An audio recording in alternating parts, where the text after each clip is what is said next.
അറിയാതെ കിണറിനകത്ത് പെട്ടുപോയ ഒരു കുറുക്കന്റെ കഥയാണിത്.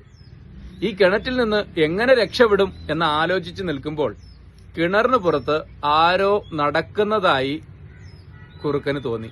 അപ്പോൾ കുറുക്കൻ ഉച്ചത്തിൽ ചിരിക്കാനും തുള്ളിച്ചാടാനും തുടങ്ങി. കിണറിന് പുറത്തൂടെ നടന്നുപോയ ആട് കുറുക്കന്റെ ചിരി കേട്ട് കിണറിനകത്തേക്ക് എത്തി നോക്കി.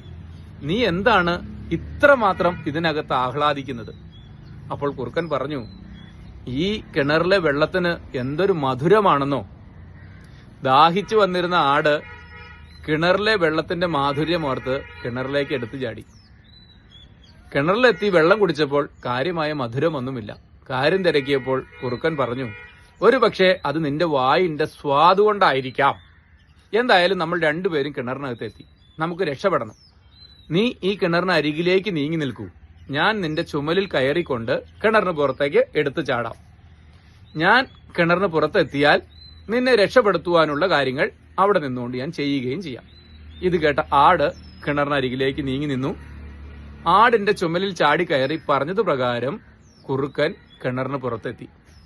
കിണറിന് പുറത്തെത്തിയ കുറുക്കൻ ആടിനെ പരിഹസിച്ചുകൊണ്ട് എങ്ങോട്ടോ ഓടിമറഞ്ഞു. ഇതിന്റെ പാഠം എന്താണ്? കിണറിലെ വെള്ളത്തിന് മാധുര്യമുണ്ട് എന്ന് പറഞ്ഞ് ആട് ആദ്യം പറ്റിക്കപ്പെട്ടു.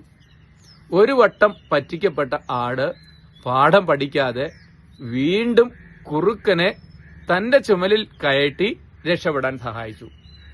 ഒരിക്കൽ ചതിക്കപ്പെട്ടാൽ തീർച്ചയായിട്ടും പിന്നീടുള്ള പ്രവർത്തനങ്ങളിൽ വളരെ ആലോചിച്ച് മാത്രം തീരുമാനമെടുക്കുക. നന്ദി.